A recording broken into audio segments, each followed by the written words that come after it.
Boa tarde a todo mundo que está pela feira. Quem quiser se aproxegar aqui pelo auditório. Bom dia, né? Desculpa. Bom dia. E quem estiver por aí ou quiser assistir no telão, bom dia também para quem está lá no gramado. E eu não vou me estender muito aqui, não. Vou chamar o palco diretamente. Cida Bento, seja bem-vinda.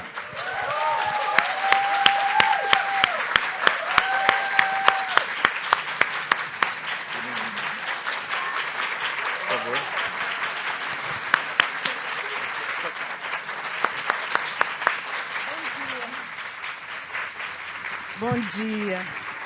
Muito obrigado pela sua presença. Para conversar com a grande Cida Bento, a Juliana Borges convidou a Winnie Bueno. Venha, Winnie, ao palco da Feira do Livro. Obrigado.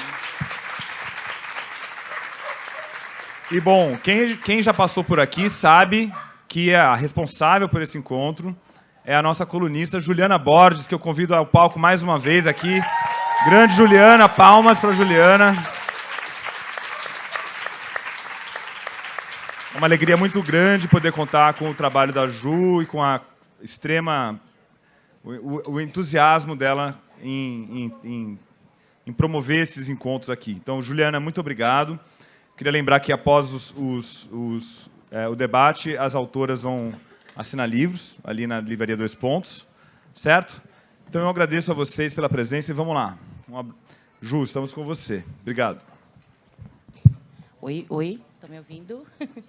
Bom dia a todos, todas e todes. Obrigada pela presença de vocês nessa manhã de domingo ensolarada. A gente estava conversando, né, que São Paulo está sendo generosa com a feira. Que bom. E começo agradecendo a organização da feira por essa oportunidade de ter construído a mesa que eu sonhei e ter dado certo. Agradecer a Cida, que desde o primeiro momento se prontificou a estar aqui com a gente nesse papo. Agradecer ao Winnie também. E mais uma mesa em que a gente vai estabelecer esse encontro e esse diálogo intergeracional que a gente acha tão importante, né? A gente compreende que mulheres como Cida, como Sueli, como Jurema Werneck, como tantas outras, elas pavimentaram um caminho para a gente poder estar aqui hoje, né? Poder ter entrado na universidade, né? E poder estar aqui hoje conversando com vocês e fazendo essa troca com elas. Eu acho que o mais interessante é dizer que essa mesa é uma mesa de celebração a essas mulheres, de celebração a Cida, como foi de celebração a Sueli. Então, obrigada, viu, Cida, por estar aqui conosco.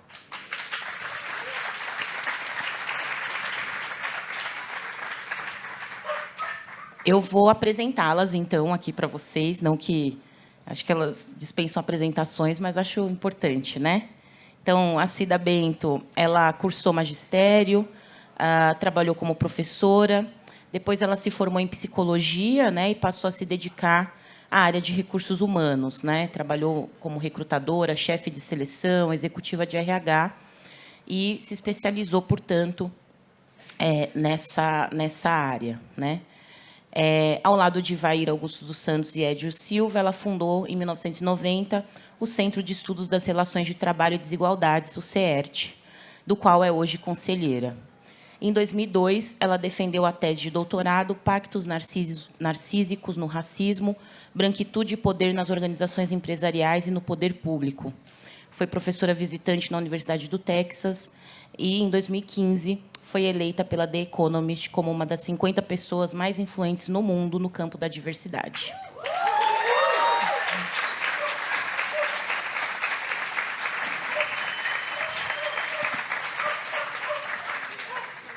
A Winnie Bueno é Yalorixá, mestre e bacharel em Direito, escritora, pesquisadora, consultora de diversidade e inclusão.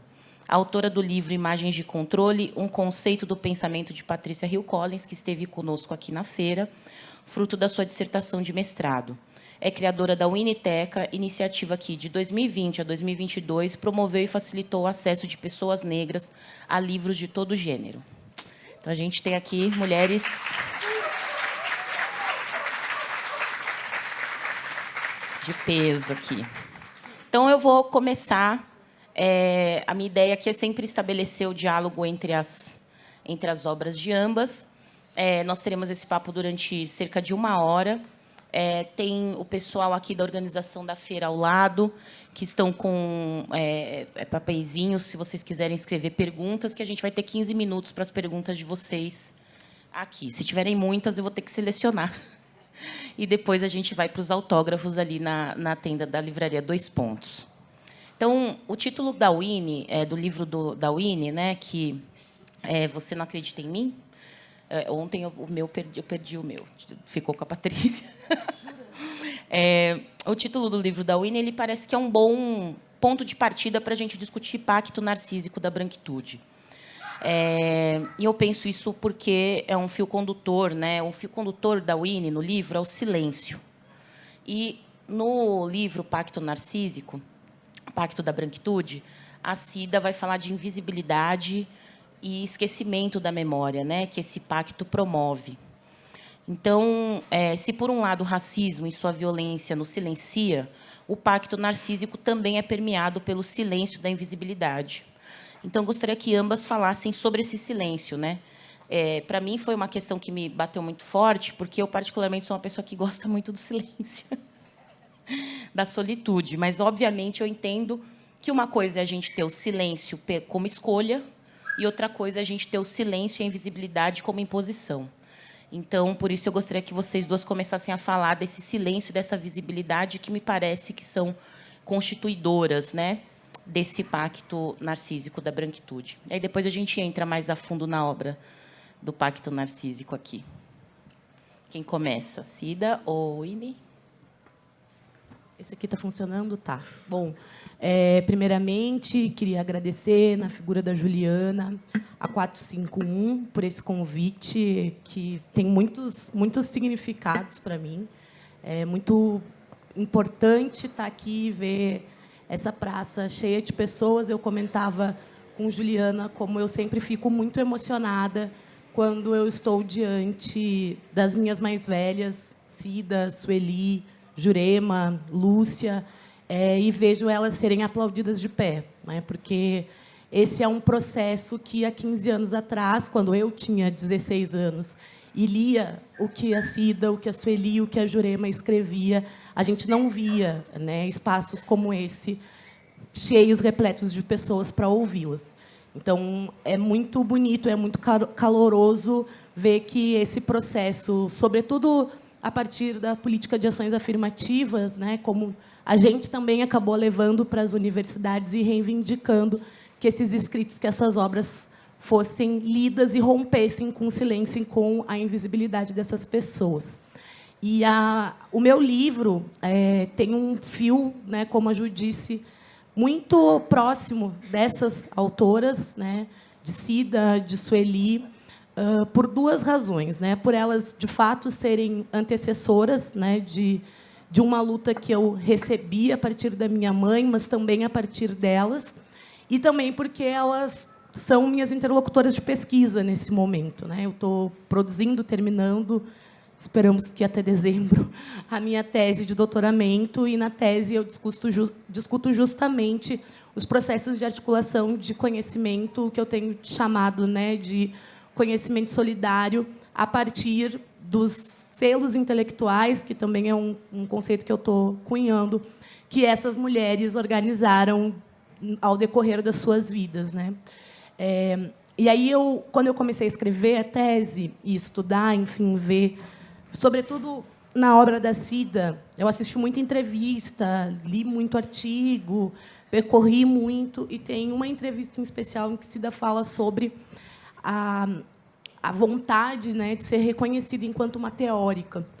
E isso eu acho que é um momento, assim, uma luta que a gente vem travando há muito tempo e que hoje a gente colhe esses frutos. Não tem como você falar em Brasil hoje sem pensar em impacto narcísico da branquitude.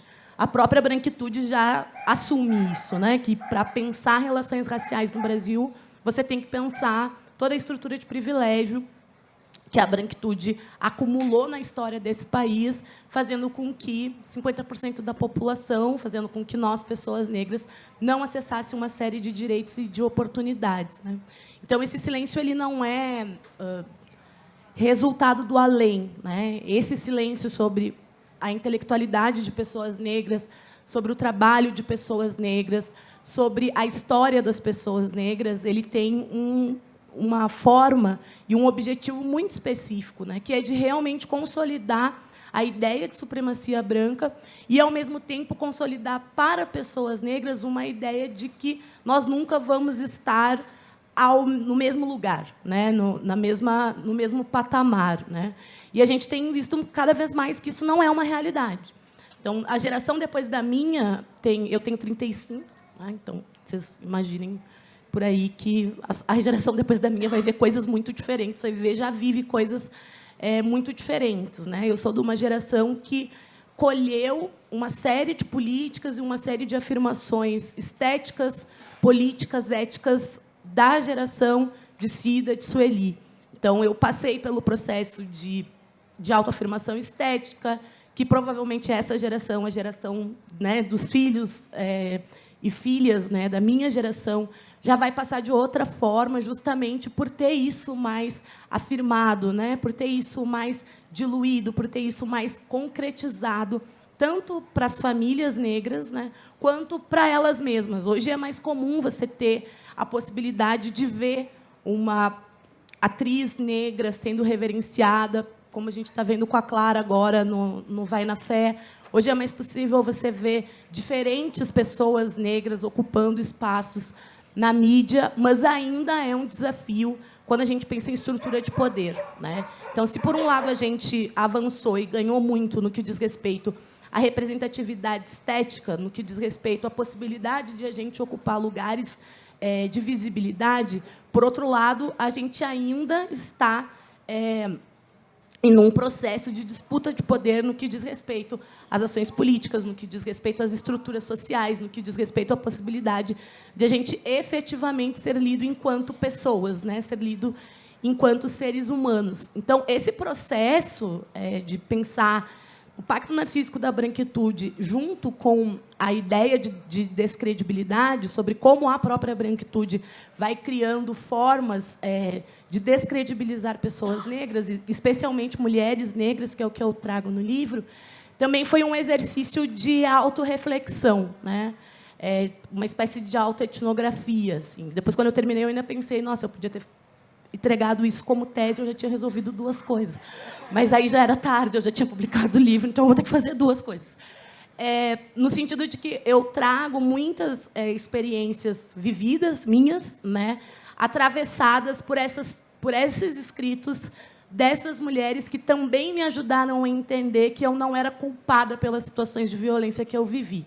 Né? Então, durante muitos anos, eu tive na leitura, e por isso também que eu, enfim, desenvolvi projetos de distribuição de livro, tenho pensado em continuidade desses projetos, foi nesse lugar em que eu consegui encontrar uma espécie de alívio e de justificativa racional para as coisas que eu vivia quando eu era adolescente. Eu sempre fui muito inquieta e eu não conseguia aceitar, mesmo morando no sul do Rio Grande do Sul e convivendo basicamente com pessoas brancas, eu não conseguia aceitar muito bem como que eu, que era a menina que tirava 10 em quase todas as matérias da escola, eu era a todo momento questionada sobre o 10 que eu tirava. Né? A todo momento havia um questionamento se eu tinha colado, de quem eu tinha colado. Eu não conseguia aceitar muito bem essas coisas, então eu fui tentando buscar a justificativa para que essas coisas acontecerem. Então, muito nova, eu tinha essa noção de que esse não era um problema meu, esse era um problema do racismo, mas, ainda assim, esse problema do racismo me afetava subjetivamente. Então, o livro ele traz esse lugar, assim, né?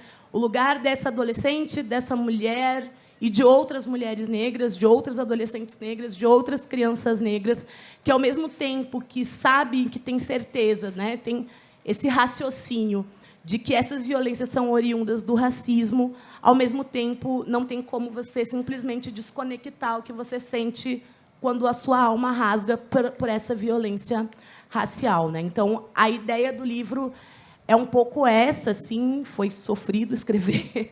Teve vários momentos que eu pensei, gente, por que eu estou fazendo isso comigo mesma? Mas depois, ao finalizar, eu cheguei à conclusão de que, conversando com a Eliana, inclusive, que assina a 4ª capa desse livro, eu cheguei à conclusão que estava na hora de alguém dizer por que também as nossas palavras são as mais baratas do mercado, né? Porque não é só a carne negra a mais barata do mercado. O nosso pensamento também, muitas vezes, é lido como o mais barato do mercado, no que pese a gente produzir o que tem mais de sofisticado na intelectualidade brasileira hoje, né? Então, para começar, eu acho que é um pouco isso.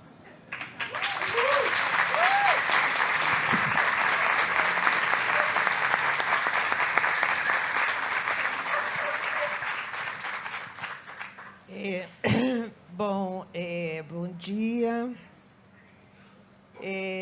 Acho que provocada pelo que Juliana nos traz sobre o silenciamento e também o INE, eu acho que pensar o silêncio tem muito a ver com a amnésia que eu trago no meu livro. Amnésia, que é uma coisa do Brasil, que é impressionante, de uma parcela da elite, principalmente, enfim, que silencia sobre aquilo que a gente está enxergando, tipo orçamento secreto. Tipo, pegar o mínimo do básico dos básicos, né? Que vai totalmente contra qualquer regra constitucional, regulamentar de como lidar com dinheiro público, por exemplo. Então, quando eu pensei o silêncio, respondendo a você e um pouco ao INE, é esse silenciamento do que interessa e do que não interessa lembrar da nossa história brasileira, do que vamos dar luz, né? E, recentemente, um jovem me perguntou, um jovem branco, por quanto tempo ainda teríamos ação afirmativa? Por quanto tempo ainda teríamos que estar apoiando essas pessoas pobres, essas pessoas negras, essas pessoas de rua? E eu disse para ele, 4 séculos seria o correto, porque nós somos parasitados por 4 séculos. Né? Então, o conceito de ser parasitado, porque durante quase 400 anos as pessoas, o principal trabalhador brasileiro, o único, era o trabalhador negro. Então, assim, mas a gente não quer que demore 4 séculos, vamos agilizar esse negócio. A gente não quer, de preferência, 4 anos, quem sabe 40 anos, para mudar essa realidade. Mas, se durasse 4 séculos... é o tempo que a gente foi parasitado, né? É o tempo que a gente trabalhava e criava uma herança que hoje está na sociedade. Né? Então, toda vez que se traz esse conceito, temos sido muito provocados por isso eu acredito que a mudança está por um triz, uma mudança cada vez maior. Quando alguém diz, isso é moda, não, não é moda, não. Isso não tem caminho para trás. Não há caminho para interromper o fluxo do que está acontecendo no país, seja com relação aos indígenas, às mulheres negras. Não tem volta, não é moda. A sociedade tem esticado cada vez mais, tem tensionado cada vez mais, né? Esses lugares de privilégio. Né? Eu sempre digo, nem todos os brancos estão nos lugares de poderes, mas todos os lugares de poder são ocupados majoritariamente por brancos. Nós temos que pensar como é que, ao longo de 5 séculos e pouco, isso foi acontecendo. Isso sempre chamou a minha atenção. Quando eu saí da Companhia Energética de São Paulo, eu era executiva, e minha família quase teve um piripaque. Minha mãe, meu pai, a primeira da família, que comprou televisão para a família. Aqui. E eu saí querendo compreender como, dentro das instituições, se reproduzia esse lugar de branco enquanto aquele que comanda as instituições. Então, ele pensa o Brasil. Na Companhia Energética de São Paulo, pensava energia. Não é só uma cara que está ali com uma caneta. É alguém que está pensando por que caminhos vai a energia de São Paulo e no Brasil.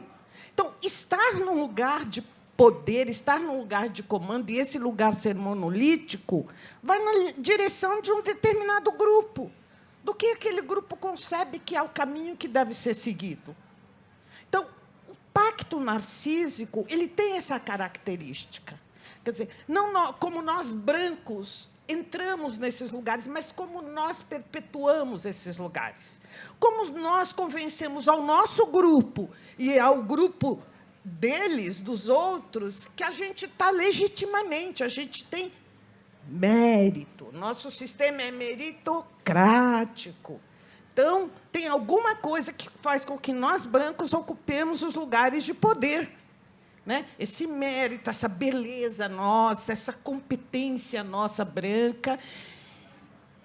E precisamos que as novas gerações consolidem isso, mas as novas gerações estão cada vez mais críticas.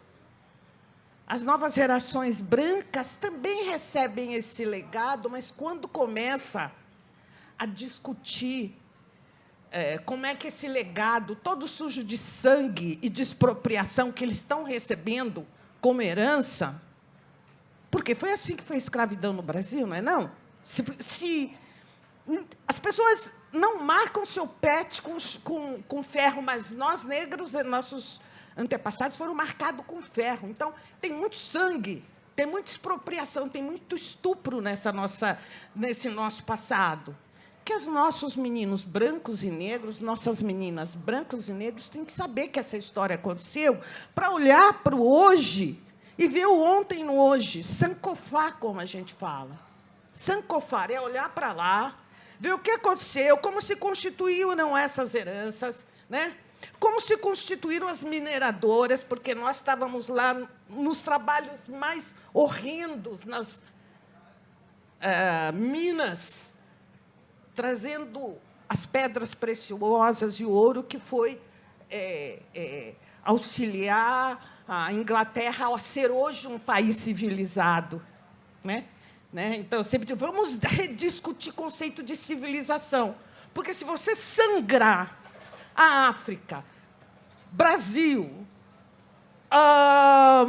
tantos países como a Europa sangrou, e aí você fala, agora eu já tenho dinheiro para construir um país civilizado e fecho minhas fronteiras para esses indianos, para esses negros que querem entrar no nosso país civilizado. Então, a gente vai ter que rediscutir tudo. O que é país civilizado?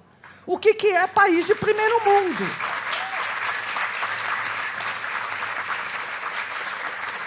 Então, quando eu comecei a discutir o pacto narcísico, eu pensei de muito silêncio que tinha tido na nossa história. E eu pensava muito nos jovens brancos, no sentido de uma total inconsciência do tipo de herança concreta e simbólica que eles recebem.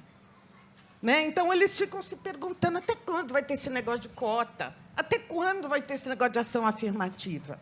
Então, quando as pessoas me chamam para as escolas particulares, e eu tenho ido em escolas que de filhos de elite, os frequentadores são filhos da elite, é lá que eu quero estar. Porque lá são as pessoas com a caneta na mão amanhã.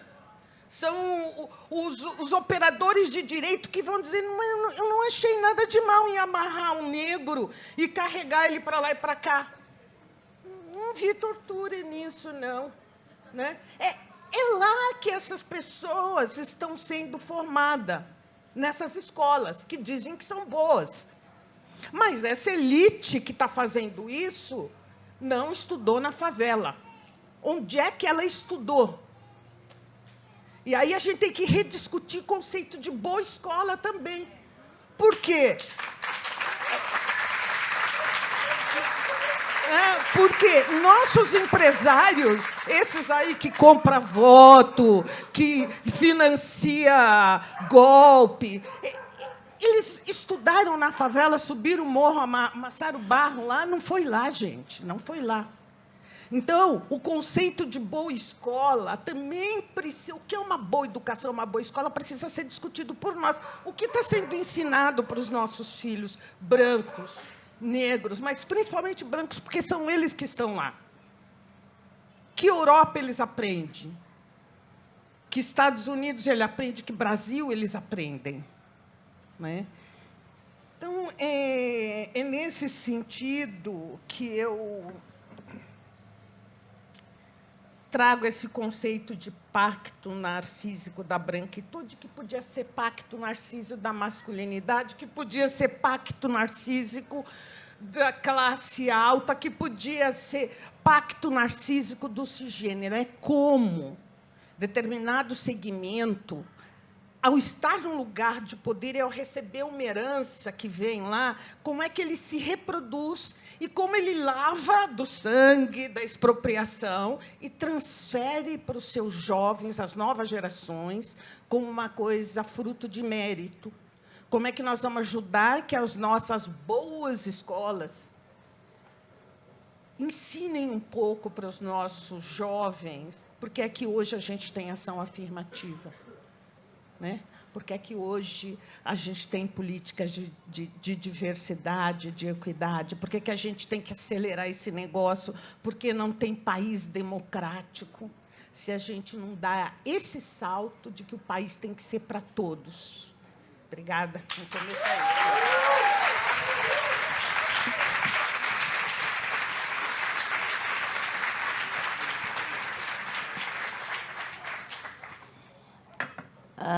E agora eu faço uma pergunta um pouco mais direcionada, mas eu acho que o tempo todo ambas dialogam, né?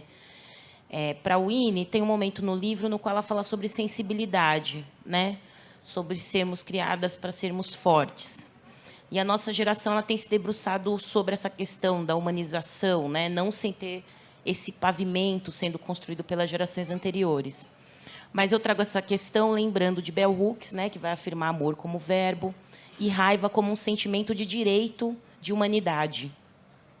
Então, gostaria que você falasse sobre um pouquinho do seu outro livro, relacionando também com esse, sobre o pensamento da Collins e a teoria que ela estabelece sobre imagens de controle e como desmantelamos essas imagens, que você também traz esse elemento, né, no novo livro também.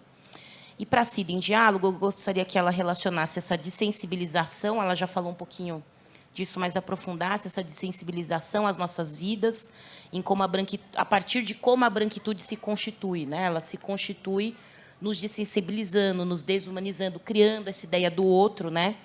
Então, estabelecesse essa discussão e entrasse mesmo no que a gente queria ouvir, que é o que é branquitude, Cida, e como esse grupo se conforma. E eu vou fazer uma mesma pergunta que eu fiz para a Sueli, que foi: por que brancos se incomodam tanto quando nós os chamamos de brancos? Então, é esse o papo agora. Bom, imagens de controle foi, enfim, é um conceito que eu estudei muito aprofundadamente. Passei bons 4 anos só pensando isso. E ainda continuo pensando isso, porque os processos de educação e de aprofundamento, quando você pega um conceito para estudar, sobretudo um conceito de uma pensadora que tem uma estrutura, né, de pensar tão dinâmica e tão viva quanto a Collins, você não tem mais como largar dele. Assim, você vai acompanhando, tudo que você vai fazendo vai sendo permeado por esse conceito, mesmo que você queira deixar ele de lado. Assim. E, para além do processo de teorização, o conceito de imagens de controle, quando eu entendi ele, quando ele apareceu para mim enquanto categoria, ele apareceu como uma lente para ver o mundo também, né? A partir dali, eu nunca mais consegui ver as coisas sem pensar que imagens de controle estavam sendo produzidas, né? Que imagens de controle sobre a negritude estavam sendo produzidas e também que imagens de controle estavam sendo produzidas a respeito da branquitude, porque elas também existem, né? Operando de formas distintas, mas elas existem. Se, por um lado, né, você vai encontrar imagens de controle que consolidam a negritude, as mulheres negras, as mulheres indígenas, a comunidade indígena, né, no contexto estadunidense ou europeu, os que não fazem parte, né, os latinos, os indianos, de uma forma, ou seja, como o outro da sociedade, ela tem essa dinâmica binária, né? Por outro lado, essas imagens de controle que são articuladas para a branquitude, elas vão afirmar o branco como o ser universal, né? Então, essas imagens elas dialogam, né? Quando a gente pensa, por exemplo, maternidade, né? Eu não sou mãe, mas eu estou com um monte de amiga tendo filho. Agora eu sou tia de várias crianças, né? E eu fico observando as mães negras, sobretudo. Quando eu percebo as dificuldades que a negritude acrescenta à trajetória de uma mãe, eu também não tenho como não olhar que, para as mulheres brancas, a maternidade de mães negras foi uma espécie de possibilidade de inserção, por exemplo, no mercado de trabalho. Foi uma possibilidade de sair, né, daquele confinamento doméstico, porque uma outra mulher estava assumindo as responsabilidades maternas no lugar dela, né? Então, vamos pensar no cuidar, vamos pensar, inclusive, no próprio processo de educação, né? O processo de educação familiar, o processo de educação dentro da casa, muitas vezes acabava sendo nutrido por mulheres negras. Então, até nisso, né, quando Cida falava do trabalho, quando Cida falava de tantas coisas que nos foram sequestradas na história, até a maternidade nos foi sequestrada, né? Porque, durante um período muito longo de tempo, as crianças negras tinham a sua mãe, a possibilidade de convivência com a sua mãe, sequestradas de si, porque essas mulheres estavam trabalhando, né, na casa de outras pessoas e exercendo essa maternidade para outras pessoas, enquanto trabalho. Então, quando a gente pensa trabalho materno, eu geralmente tendo a me incomodar, porque, no geral, as análises sobre o trabalho materno hoje excluem, né, essa história do trabalho materno. Elas ainda invisibilizam o quanto o trabalho materno de mulheres negras também foi desvalorizado, também foi expropriado, também foi tratado como moeda, né? E isso também vai ter a ver com as imagens de controle. A forma com que, historicamente... A Juliana caiu aqui. A forma com que, historicamente, você retrata a maternidade de mulheres negras na mídia, na literatura. Eu sempre me vem muito a questão do vento levou, mas também, no contexto brasileiro, a imagem da tia Anastácia, né? Que é uma avó, uma mãe que não é vó e não é mãe, mas, ao mesmo tempo, os signos que vão sendo mobilizados pelas crianças brancas do sítio passam pela tia Anastácia, né? Então, quando ela constrói o Visconde para o Pedrinho, ela está possibilitando ao Pedrinho um mundo de imaginação e de letramento, inclusive no que diz respeito à possibilidade de conhecimento das letras, né? Quando ela faz, né, produz, de fato, a Emília para Narizinho, ela também está ofertando essa possibilidade de não só de uma construção educacional, mas também de uma construção de gênero, né? Porque a Narizinho não tinha outras amigas. É a Emília que vai ser essa amiga, né? Essa amiga atrevida que vai discutir o mundo de igual para igual com as pessoas adultas. E me incomoda, sempre me incomodou muito, como que a boneca de pano e o sabugo de milho têm mais uma humanidade que uma mulher preta, né? Foi isso que o Monteiro Lobato consolidou para a sociedade brasileira, né? Ou seja, um sabugo de milho, uma boneca de pano, tem maior possibilidade de resistência, tem maior possibilidade de crítica, tem maior possibilidade de pensar em si mesma, ou seja, tem maior subjetividade que uma mulher preta. Então, e isso está organizado. Essa imagem é a imagem que permeia e permeou a educação de muitas gerações, né? Quando hoje a gente vê mães negras, professoras negras, escritoras negras questionarem essa figura, né, exigirem para a tia Anastácia uma reconstrução, muitas vezes isso incomoda, inclusive, os grandes pensadores da literatura brasileira, porque, para fazer isso, necessariamente você vai ter que admitir que foi um homem branco, eugenista, que organizou essa imagem de pessoas negras com um intuito. Não é por acaso. A gente precisa ler Lobato no tempo dele. Olha, no tempo de Lobato tinham pessoas grandiosas pensando coisas muito mais avançadas do que a ideia de pessoas negras como inferiores ou como folclóricas, né? A gente vai pensar os outros personagens negros que estão nessa narrativa, eles estão folclorizados. Então, a gente, sim, tem que pensar o Lobato no seu tempo, que é justamente de um homem branco, eugenista, racista, numa sociedade recém-saída de um processo de escravização. É para pensar Lobato no seu tempo? Então, vamos pensar Lobato no seu tempo. Mas essas imagens,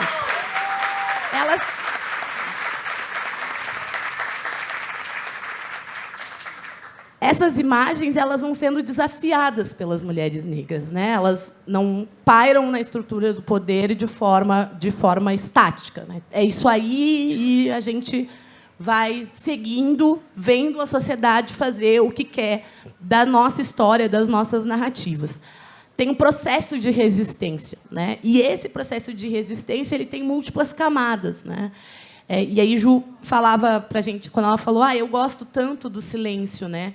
O silêncio, as estratégias em relação ao silêncio, elas também são uma perspectiva de resistência, não no sentido de manter as nossas reflexões em silêncio, mas muitas vezes no sentido de entender que determinadas situações, determinadas dinâmicas são dinâmicas repulsivas para nós. São dinâmicas que nos adoecem, são dinâmicas que nos matam em vida, né? Então, muitas vezes, a gente precisa se retirar de determinados espaços para que a gente possa continuar vivendo, né? E eu acho que a minha geração é uma geração que conseguiu fazer isso tem conseguido fazer isso com mais tranquilidade, né? Que bom, eu cheguei num momento aqui de esgotamento. Eu posso potencializar as minhas coisas, eu posso potencializar uma luta pela comunidade negra sem me sentir tão violentada, sem me sentir tão descredibilizada. Eu vou fazer uma outra coisa, eu vou para outro lugar, né? O processo de disputa de poder, ele é um processo, como qualquer processo de disputa, ele é um processo violento, né? Tem muita violência nesse lugar de afirmar, de poder afirmar o que a gente é, né?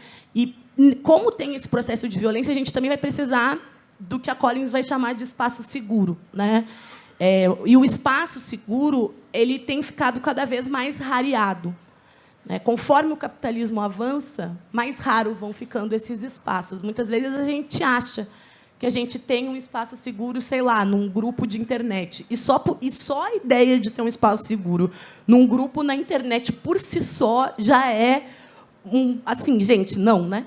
A gente sabe quem controla a internet, a gente sabe o quão segura é a internet.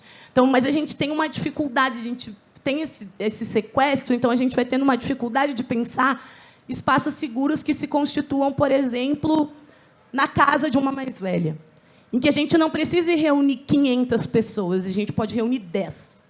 Né? Mas a gente está vivendo um momento em que as coisas só valem se a gente tiver um número suficiente de pessoas que vale a pena a gente tirar uma foto e postar no Instagram.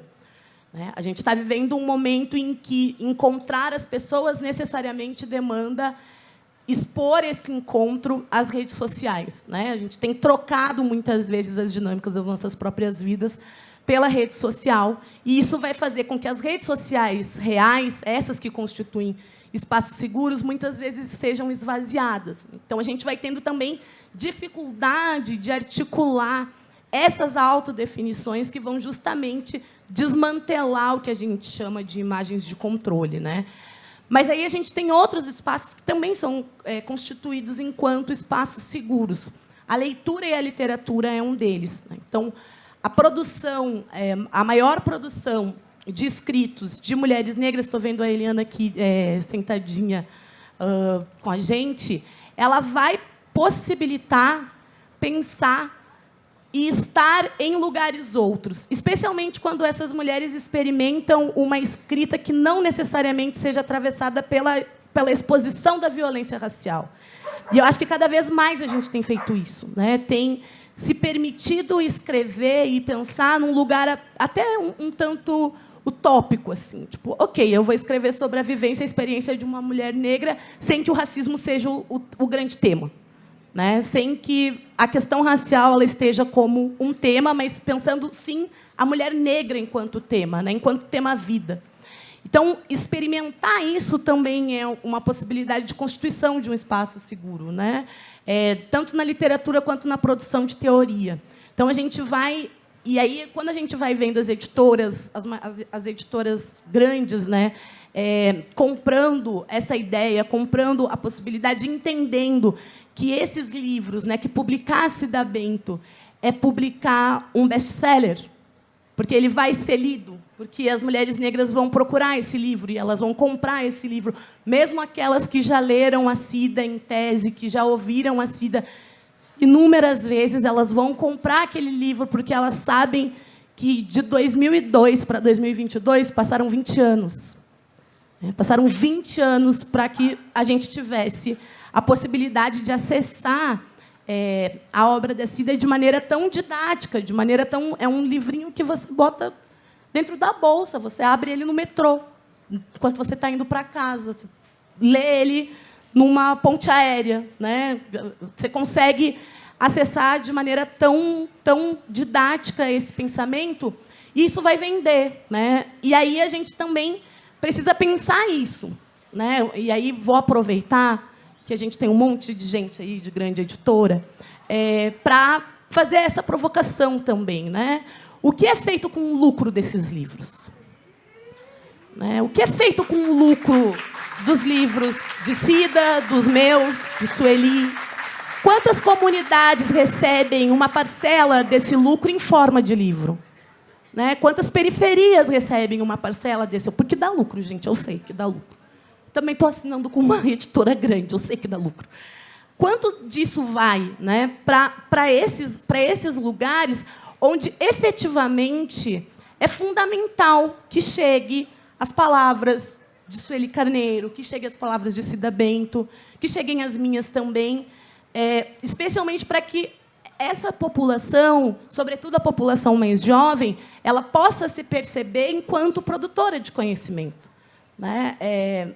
Olhar para essas mulheres enquanto teóricas, para mim, sempre foi um exercício do possível, né? Eu entendia que, bom, se essas mulheres elas estão produzindo teoria, significa que eu também posso produzir teoria, né? Eu posso ir além dos intelectuais brancos que me são apresentados.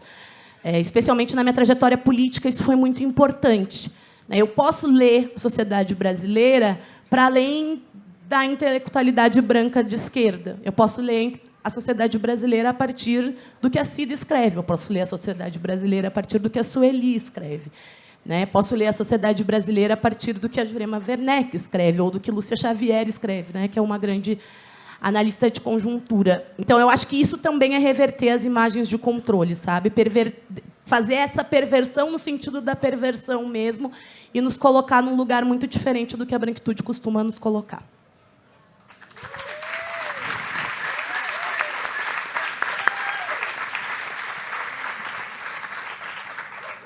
Bom, eu vou atender as provocações da Juliana sobre branquitude, o pacto da branquitude. Ele nasce dentro de mim no trabalho que eu fazia dentro de empresas, como profissional de recursos humanos e como executiva. E como era difícil quando a gente desenhava uma vaga, sei lá, tem uma vaga de gerente de auditoria. Um gerente de auditoria não pode ser negro, né? Qual é a figura do gerente de auditoria? O homem branco com uma cara séria, o cabelo rente, o terno escuro com aquela gravata. Esse é o gerente. Isso é na cabeça só das empresas ou dos brancos? Não, de nós psicólogas.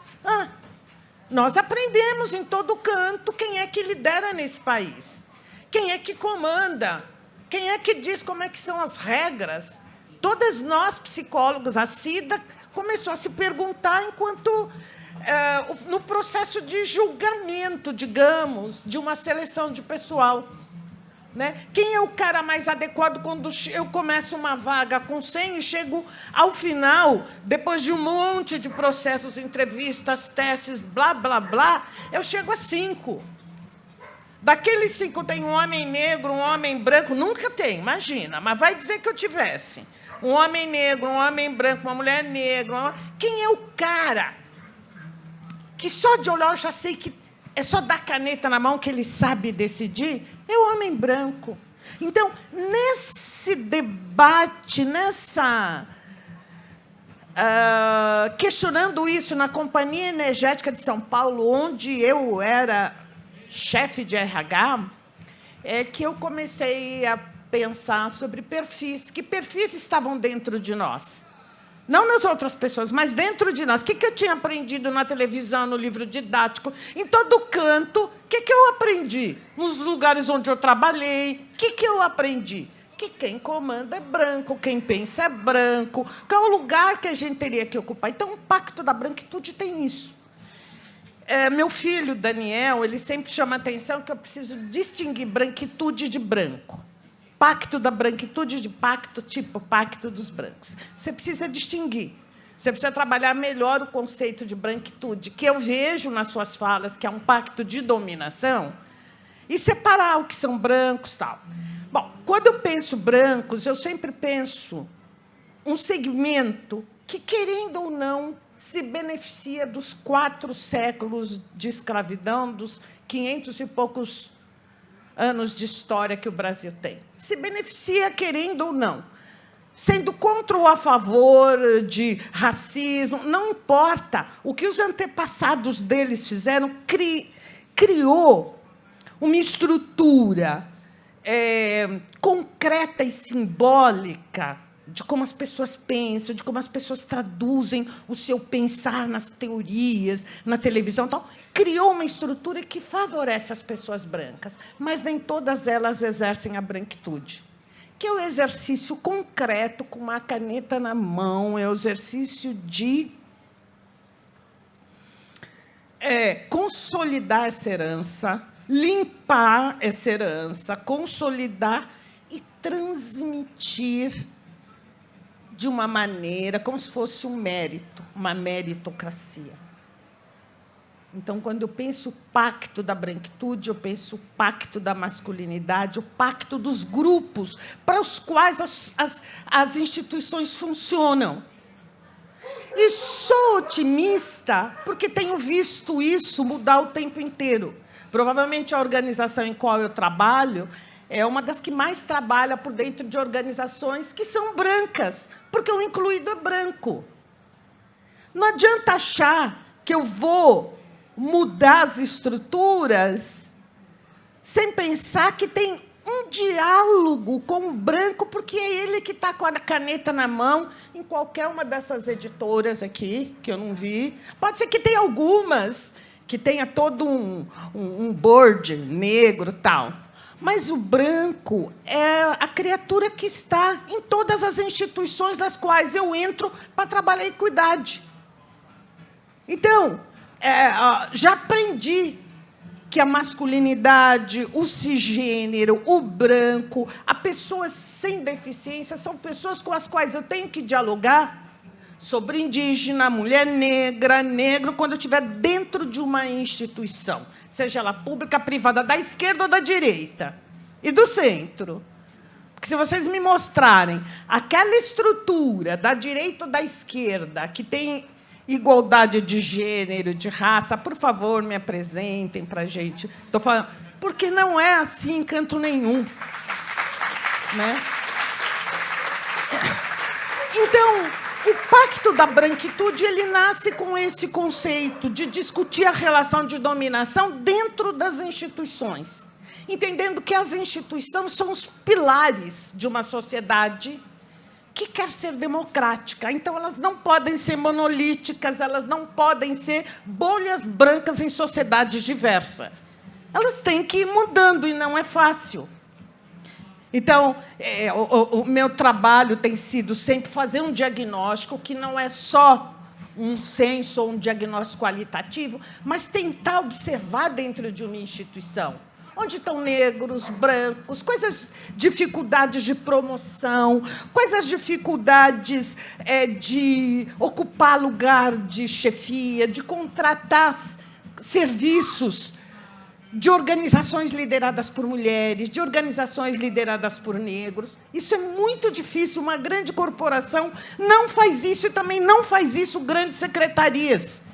Não faz isso grandes órgãos públicos. E não faz isso grandes órgãos que trabalham com meio ambiente, com direitos humanos. Não vão ficar achando que lá não acontece isso. Que lá também acontece isso. Quando você vai ver a lista daqueles que vão ser contratados para prestar serviço para aquela instituição, não tem organização liderada por mulher, por negro. Se trata de diagnosticar isso e começar a mudar. E fazer um plano de ação. E as pessoas querem? Querem. As pessoas estão fazendo? Estão. As pessoas... Só que você percebe, primeiro, um subestimar do branco que está dentro das estruturas. Então, Suzana, eu não acredito que na minha instituição está surgindo um negócio desse. Eu achei que a gente já tinha avançado. Não, criatura, não avançou, não. É aqui. E aí, criar um ambiente seguro dentro de uma instituição que é líder no seu ramo, seja em qualquer área. Criar um ambiente onde as pessoas possam dizer isso. E isso se transformar num aprofundamento daquele tema, num exercício de como é que eu, nessa área, dentro da minha instituição, na comunicação, no jurídico, na área que contrata serviço, em quem faz atendimento, como é que eu transformo, como é que eu vejo a oportunidade de colocar equidade aqui. As pessoas fazem isso, só que quando a equidade chega, elas se incomodam. Não estava na mesma sala um diretor ou uma diretora negra com a caneta na mão para tomar decisão que não concorda com a dele. Não existia isso antes, agora tem. Agora tem mulheres pensando. Então, o pacto da branquitude, como eu disse, ele pode ser o da masculinidade, de quem entendia o pacto dos grupos que têm dinheiro, é um pacto de constituir, preservar e transmitir privilégios. E é um pacto... Quem está em lugar de privilégio não quer sair do lugar de privilégio, mesmo sendo humanista, vamos dizer, sei lá as palavras até. A pessoa, o privilégio é gostoso. Aí está o personalité, tá aí, todo mundo gosta daquela salinha, fica uma fila na sala do aeroporto das privilegiadas, que só pode ir ali e espera. Não tem nada ali, mas as pessoas querem o privilégio. A gente precisa falar sobre isso quando está numa empresa, numa instituição. O quanto nós gostamos de privilégio, é dessa estrutura que a gente está falando que a gente tem que quebrar. E aí, por que os brancos se incomodam, né? Porque a primeira matéria que eu vi foi há 20 anos atrás. Na Folha de São Paulo saiu uma matéria assim. Porque eu nunca via brancos falando como branco, porque ele é o ser humano universal. Mas aparece uma matéria assim. Eu escrevi sobre isso. E os 9 milhões de jovens brancos pobres? Eles estavam discutindo a cota. Sabe? Eu falei, aí eles falaram como branco. Né? Por que, então, não há? Quando eu perguntava nos meus processos de formação o que é ser branco, o que é ser negro, o branco dizia, um ser humano como outro qualquer. E tem um processo. Isso ainda as pessoas pensam assim. Elas não se pensaram como branca. Elas não se pensaram, chegou nas instituições, elas não se pensaram na branquitude, interferindo naquilo que elas fazem. Elas não pensaram nesse pacto não verbalizado de assegurar e fortalecer os iguais que estão em todos nós. Quem tem filho, 2 já viu isso. 3 já viu isso. esse pacto de fortalecer os iguais. Então, eu penso que trazer a branquitude e aprendendo com meu filho a separar o branco da branquitude, pensar a relação de dominação e ver isso vivamente mudando hoje no Brasil. Quando eu vejo as escolas de samba trazerem esses temas sociais, eu vejo que nós negros que falávamos, que a gente só falava para nós mesmos, isso está nas escolas de samba, isso está no morro. Nossa voz está em espaços onde a gente não esperava, né? E quando eu vejo as pessoas se engajando nas questões indígenas, de defesa de direito, eu penso que as nossas vozes e a sociedade têm muito mais coisa madura do que a gente consegue identificar. A mudança está aí, a mudança não tem volta. É como eu falei no começo, é como eu sinto, trabalhando essencialmente com organizações onde o branco é o incluído e toma a decisão. Eu não tenho dúvida que a gente precisa acelerar mais, que precisa ampliar mais, que precisa melhorar esse diálogo, mas a mudança está em curso, ela não volta.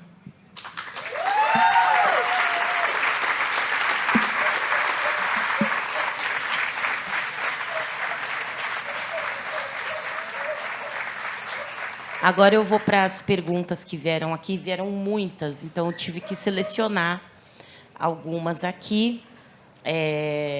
Coração partido, porque eu sou a louca das perguntas. Eu fiz umas 7, só para eu fazer. Óbvio que não ia dar tempo, né, gente? Mas tem 2 aqui que eu acho que elas dialogam, e uma, assim, eu escolhi e eu me entrego assim, um pouco... porque faz parte das reflexões que eu tenho feito para o meu próximo livro, que é sobre... A pergunta é a seguinte: temos discutido, enquanto pessoas negras, uma tendência de que a branquitude, assim como o racismo estrutural, são terminologias, conceitos que têm sido utilizados como uma abstração para que as pessoas brancas, né, se isentem da responsabilidade no que tange aos benefícios que recebem desse sistema perverso. Então, uma pessoa gostaria de saber o que vocês, e particularmente a Cida, pensam dessa... assim, acontece uma situação de racismo, é racismo estrutural, é meio que como a gente não tem o que fazer, né? Assim, é estrutural, é muito difícil mudar a estrutura, né? Então, essa pergunta, e eu acho que ela vai de encontro com uma outra, que traz uma entrevista recente do Simas, que ele falou que ele trouxe um problema da simpatia pitoresca dos brancos com a pauta antirracista, né? E a cultura afro-brasileira. Vocês entendem essa simpatia exacerbada como uma forma de seguir com o pacto da branquitude? Então, acho que essas perguntas elas dialogam, por isso que eu resolvi trazê-las conjuntamente. Passo para vocês. Quer primeiro, Cida? Eu acho que não é assim simpatia... Como que é? Não tem simpatia pitoresca, as pessoas não escolheram, elas não têm tendo saúde, ou muda a sociedade, ou muda a sociedade. Simples assim. Não é que elas estão escolhendo, agora vou ser sensível e tal. Isso é um ponto. 2, tem alguma coisa que incomoda na branquitude desde sempre. Quando um ser humano masculino sai por aí dizendo: eu sou o mais bonito, eu sou o mais forte, eu sou bacana, eu sou imbrochável. Quem é psicólogo sabe do que eu estou falando. Eu não sou, mas tem alguma coisa errada. Sou imbrochável, sou forte, sou valente, sou bonito. Tem algo que os brancos vão ter que pensar sobre o que é ser branco, sobre o medo branco, né? Eu gosto que a Lilian Schwartz traz isso, eu gosto muito do jeito que ela traz, a Célia Marinho de Azevedo, sabe? Onda negra, medo branco. Não se assassina esses jovens negros desse jeito à toa, né? E eu trago isso até numa brincadeira sobre homens negros bem dotados, que me lembrou quando o imbrochável falava: sou imbrochável, eu falei, tá aí. Tá aí o problema, tá aí o porquê que tem que... Porque reforça essas políticas de assassinato, de violência de jovens negros, porque quer tirar, como chama, aquela câmera, Né? Eles estão loucos aqui nessa cidade. Aliás, o que é ser antirracista é todas as editoras aqui se manifestarem contra esse retrocesso que a gente está vendo na nossa polícia. Isso é ser antirracista. Né? Que nem... estamos voltando atrás em tudo. O que é isso? Eu quero ver essas grandonas dizer, olha, nós não estamos concordando com isso. Porque diminuiu a violência contra negros com a câmerazinha, mantém a câmerazinha e melhora isso. Temos que melhorar a formação desses juízes, para a juíza não achar que carregar um negro, tipo como fosse pau de arara, está tudo bem. O que a gente tem que fazer? A gente precisa que as grandes editoras aqui presentes se manifestem também com relação a isso. Então, ser antirracista é um pouco isso. Quebrar o pacto da branquitude é fazer isso. Eu não trabalho com este conceito de que o nosso problema negro é ser inferiorizado pelo branco. Sempre quando eu penso isso, eu penso, qual é o problema que o branco tem? Foi assim que nasceu a branquitude. Então, vocês veem pouco no meu livro.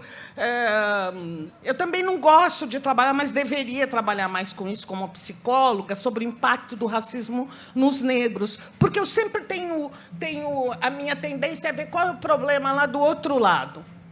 Né? Não que a gente não precisa de espaços seguros de acolhimento, a gente precisa.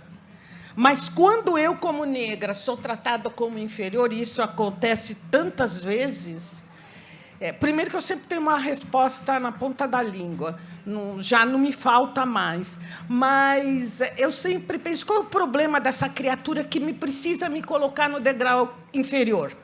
Qual o problema dela? Não qual o problema meu. Então, eu não sei não sei esse negócio de inferioridade, eu não sei disso. Entendeu? Eu sei que quando eu olho alguém que precisa rebaixar o outro, eu preciso ficar... Só que se esse alguém tem poder e dinheiro, eu estou frita. Então, ser parte, e o Pacto da Branquitude tem isso, ser parte de um grupo que tem que resolver coisas consigo próprio, e os brancos fazem parte, não é só os negros, os brancos fazem parte de um grupo que precisa olhar para a sua herança, que precisa olhar para a sua história no Brasil. Né? Tem um estudo que acabou de sair, que as grandes famílias portuguesas enriqueceram como? Acho que vocês viram. Tráfico de escravos. Então, escravizados. É preciso a gente saber dessa história, olhar para por que nós estamos numa situação diferente. É preciso nós, brancos, fazermos isso, nós, negros, fazermos isso. Mas o pacto, para mim, ele se quebra todo dia, saindo daqui hoje, vendo alguma coisa, um grupo de editoras vai lá e fala, vamos propor um espaço na Folha, no Estado, onde essa gente lê, vamos propor um espaço lá e nos manifestar contra, nos manifestar preocupados com a ampliação da violência contra a população negra nesse Estado. Eu provoco, nesse momento, para finalizar minha fala sobre um pouco essa branquitude, eu provoco que a gente comece a exercitar, a partir das coisas que aparecem, a nossa voz pública. E eu vejo quantas vezes as grandes corporações vão lá e pagam espaço e colocam a sua mensagem. Paga espaço e coloca a sua mensagem para ampliar as políticas antirracismo e prestar atenção no que está acontecendo em São Paulo. Acho que isso já é suficiente para agora.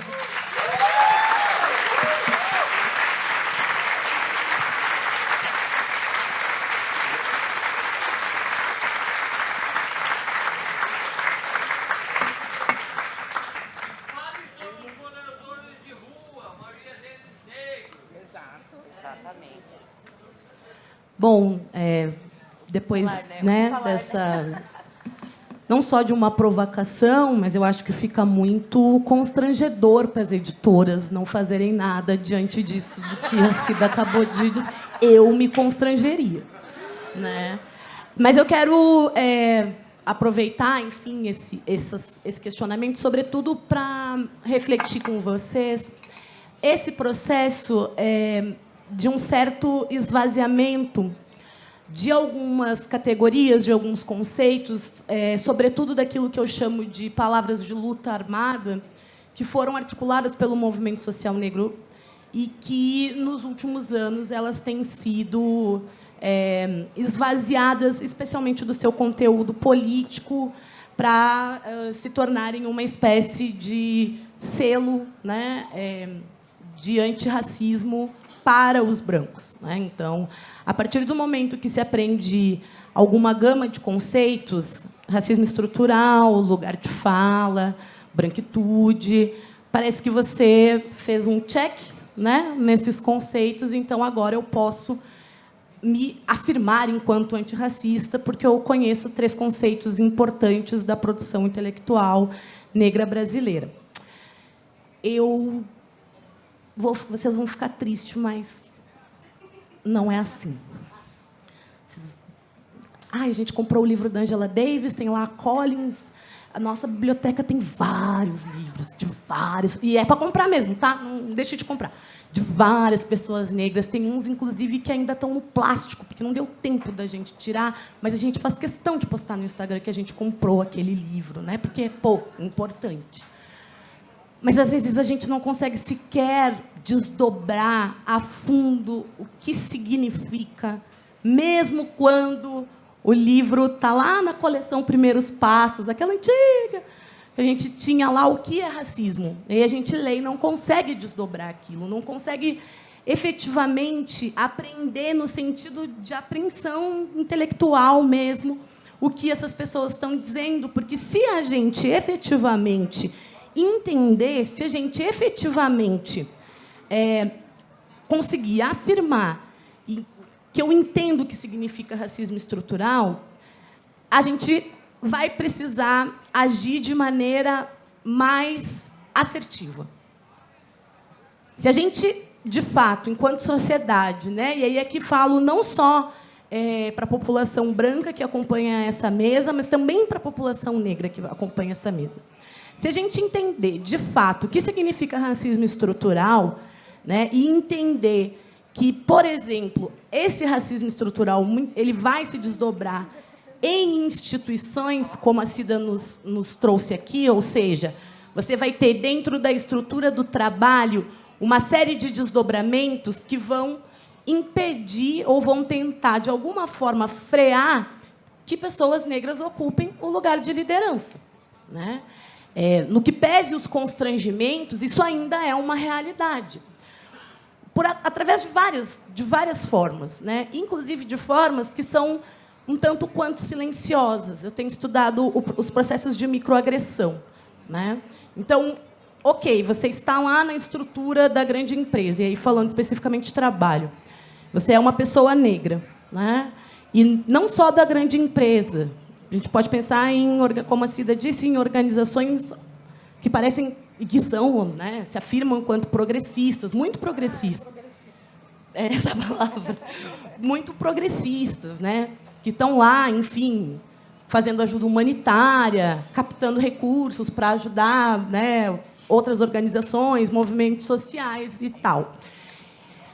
Vai ter um momento que vai chegar um teto de vidro, né? E esse teto de vidro ele se apresenta não como muitas vezes não como uma negativa explícita do tipo você vai até aqui, mas ele se apresenta como uma construção de uma série de tensões raciais que esgotam a pessoa, esgotam o negro, né? Esgotam aquela pessoa a ponto de que, em algum momento, ela já não sabe mais, ela não consegue mais identificar o que, de fato, é uma agressão racial e o que, talvez, ela começa a se questionar. Será que eu estou exagerando nisso? E isso tem a ver com o processo de credibilidade. Será que eu estou exagerando? Será que é isso mesmo? Será que, efetivamente, a minha coordenadora usou a palavra violenta para me descrever? Será que, efetivamente, quando eu apresentei o resultado do meu trabalho, a minha chefe questionou aqueles dados, mesmo sabendo que eu sou a pessoa que tenho a especialização para lidar com esses dados, e que ela precisou confirmar esses dados com a minha colega, que é branca?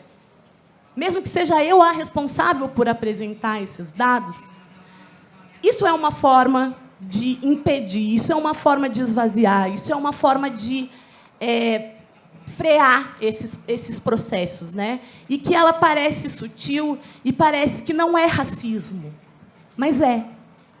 E esse é um tipo de racismo que continua sendo promovido pelas pessoas brancas. Provavelmente por alguns de vocês que estão sentados aqui, provavelmente por muitos de vocês que estão sentados aqui, mas que afirmam fortemente: nossa, eu sou antirracista, né? Eu contribuo para essa causa.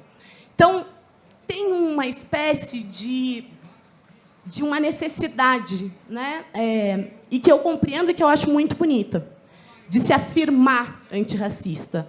Mas eu tenho pensado que a gente precisa, especialmente as pessoas brancas, revisar as nossas condutas, né? Revisar mais do que o nosso glossário antirracista, né? Que a gente aprendeu nesses últimos anos, é pensar o que a gente faz. Alguém fez essa provocação. Quando a gente passa por um morador de rua, por uma pessoa em situação de rua negra, numa calçada em São Paulo, e a gente não consegue ter um mínimo de empatia para comprar uma refeição para essa pessoa, né? Quando a gente passa ao lado, porque o cheiro daquela pessoa nos incomoda, né? Quando a gente atravessa a rua, né, porque aquela pessoa nos é indigesta, né? Aquela pessoa nos causa repulsa. Esse país, ele é um país onde a repulsa, né, a repulsa ao outro, constitui essas relações, né? Então, pensar esses conceitos é também a gente revisar onde está a nossa repulsa, né? E desconstituir essa repulsa para a gente poder pensar em uma sociedade um pouco mais equânime. Não me interessa uma sociedade igual, me interessa uma sociedade em que a gente tenha a possibilidade equitativa de acessar os recursos sociais.